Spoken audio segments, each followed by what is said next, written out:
Nos, doktor úr, egészséges az ember? Egy frász. Jó, ha egy hónapja van. Micsoda? Ó, Conan a barbár. Ha ezt az életmódot folytatod, a sok ökörsültel egy hónapig sem élsz. De lássuk önt. Figyelek, rendben vagyok, ugye? Már is mondom, csak megnézem a leleteit. Itt egy nagy pók. Na lássuk, ön egy hónap múlva már nem vezet autót. Ez az ön jogosítványa, ugye? Sajnos azt kell mondjam, bele fog halni.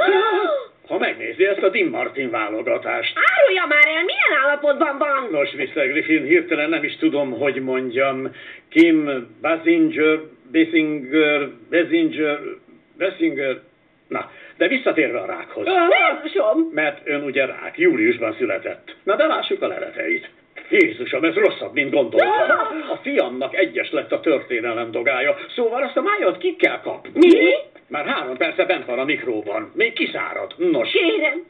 Kérem, nem sokáig bírom már ezt.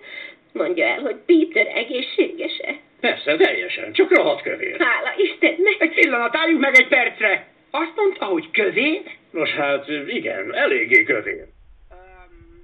Értem, hát ez meglepő. Sőt, ez durvább, mint egy orszarhúval lenyeregni, aki már nem szeret. És miért nem tudsz közben rám nézni?